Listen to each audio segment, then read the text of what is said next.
Por la señal de la Santa Cruz de nuestros enemigos, líbranos, Señor Dios nuestro. En el nombre del Padre, y del Hijo, y del Espíritu Santo. Amén. Señor mío y Dios mío, creo firmemente que estás aquí, que me ves, que me oyes. Te adoro con profunda reverencia.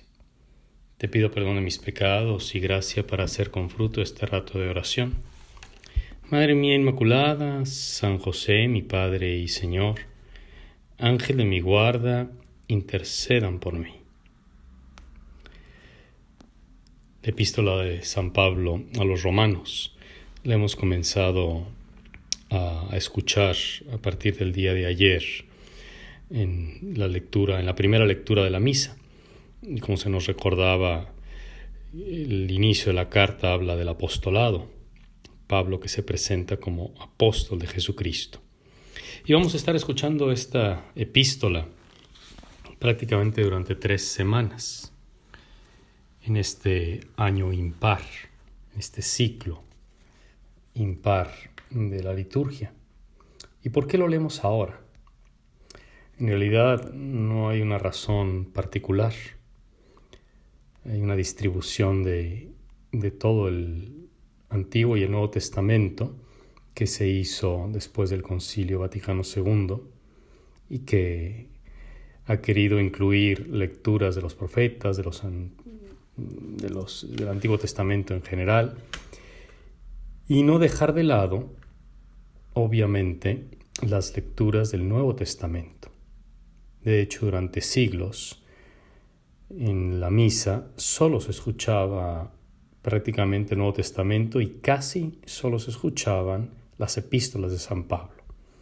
De ahí que para algunos era conocido que se hablaba más que de la primera lectura, se hablaba de el apóstol. La lectura del apóstol, que era sinónimo de primera lectura. Ahora las cosas no son así, se leen más cosas. Pero no cabe duda de que el epistolario de San Pablo es muy importante. Y de entre esas epístolas, una que ocupa un lugar singular, sea por lo largo que es, que por los temas que toca, es esta epístola, que ha sido objeto de largos y prolijos comentarios, la de San Pablo a los Romanos, que tras una hermosa introducción donde el apóstol se presenta a sí mismo como siervo de Cristo Jesús y recuerda que por gracia le ha sido concedido llevar el Evangelio a los pueblos paganos, casi como una obligación, un mandato especial de Cristo, se dirige a los que viven en Roma. ¿Y de qué les va a hablar? Les va a hablar a estos romanos que eran una comunidad posiblemente compuesta tanto de paganos o de cristianos provenientes del paganismo como de algunos pocos judíos.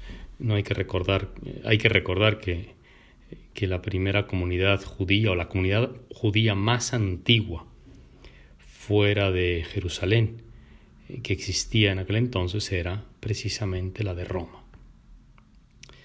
Estos romanos que habían conocido el Evangelio o bien por la predicación de San Pedro, o bien por la de San Marcos, o bien por la de Aquila y Priscila, que fueron compañeros de Pablo, o bien directamente por el testimonio de Pablo. El caso es que les comienza a hablar de Dios, hablar de este Dios que se ha revelado y que nosotros conocemos por medio de la fe. Por la fe se conoce a Dios. Que nadie los engañe, es como si dijera el apóstol Pablo, porque el conocimiento de Dios está al alcance de la mano. El conocimiento de Dios se puede adquirir a través de las perfecciones o de las realidades visibles. No porque esto lo haya deducido alguno en particular o que se deba a algún filósofo de renombre como Platón o Heráclito o Aristóteles, el haber sido capaz con sus razonamientos de llegar a demostrar la existencia de Dios, sino porque se pueden ver sus manifestaciones. ¿Y qué es lo que se ve? ¿Qué es lo que se conoce de Dios a través de las cosas visibles? Se conoce su poder eterno y su divinidad. A través del mundo. No es que se conozca directamente a Dios, de la misma forma que uno por ver unas huellas en la tierra de un tigre, por ejemplo, no es que pueda saber exactamente cuántas rayas tiene el tigre y de qué color son sus ojos, pero sabe que allí pasó un felino grande. De una manera similar, San Pablo está argumentando o está diciendo que se puede conocer el poder de Dios.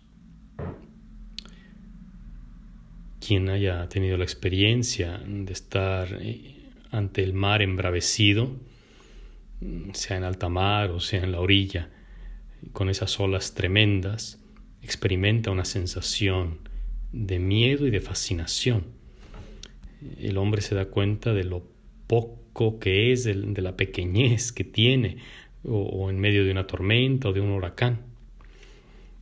Los hombres de la antigüedad, que no es que fueran más tontos que nosotros, ante los fenómenos de la naturaleza, ante el poder que despliegan los vientos, el fuego de los volcanes, las tormentas, las lluvias, los diluvios, se daban cuenta de que ellos no podían dominar esos elementos y sentían que había un poder.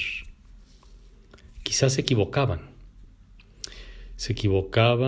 y es lo que argumenta San Pablo, lo que dice, en pensar que ese viento, ese agua, ese fuego eran Dios, cuando en realidad lo que tenían que haber conocido era que detrás de eso había un creador, un poder eterno y su divinidad.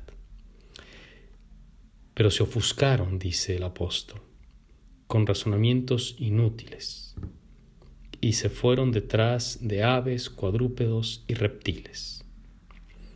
Es la manera en la que Pablo está explicando que hicieron ídolos. Nosotros tal vez no estamos tan lejos, o nuestra generación no está tan lejos de una experiencia similar, porque también en nuestro tiempo hay cosas que causan miedo, que nos dan temor, que nos parecen muy grandes.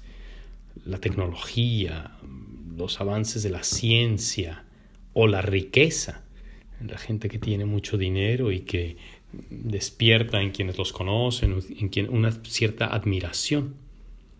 Indudablemente allá hay poderes que para el común de la gente en todas estas cosas le parecen muy grandes, pero seríamos igual de necios e insensatos si confundiéramos esas fuerzas con Dios, y más insensatos, como dice el apóstol, ¿no? Con razonamientos inútiles, casi les dice tontos, si hiciéramos de esos poderes, como el de las armas, por ejemplo, las armas de destrucción, si hiciéramos de ellas un ídolo, cambiando al Dios verdadero por dioses falsos y dándole culto a la criatura en vez del Creador. El miedo que nos puedan inspirar, o el temor, el asombro, la reverencia que nos puedan inspirar ciertas fuerzas que son las que parece que dominan el mundo o que lo mueven, aun y cuando en sí mismas no sean ni buenas ni malas, no quiere decir que debamos hacer de ellas nuestro ídolo. Dios sigue siendo mucho más grande. Hoy, por una hermosa coincidencia, se hace memoria de San Ignacio de Antioquía. Y este santo, casi de la primera generación después de los apóstoles, también escribió a los romanos. Tiene varias cartas que fue escribiendo en su camino de cautividad hasta el martirio que fue en Roma, pero antes de llegar a su destino iba escribiendo cartas, y una de ellas es a los romanos. Y en ella les dice palabras que pues le hacen eco a lo que dice el apóstol Pablo también a los romanos. Les dice que no se dejen seducir por este mundo o por el príncipe de este mundo.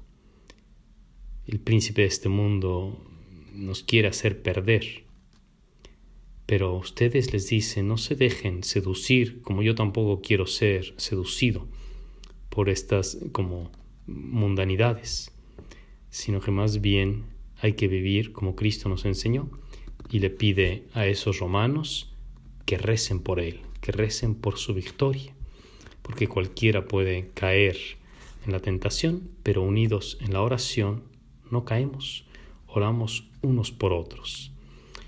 Y dice estas palabras preciosas: en mí hay un fuego que me atiza, es más bien como un agua viva que murmura, que me habla dentro y me dice, ven al Padre. Te doy gracias, Dios mío, por los buenos propósitos, afectos e inspiraciones que me has comunicado en este rato de oración. Te pido ayuda para ponerlos por obra. Madre mía Inmaculada, San José mi Padre y Señor, Ángel de mi guarda, intercedan por mí.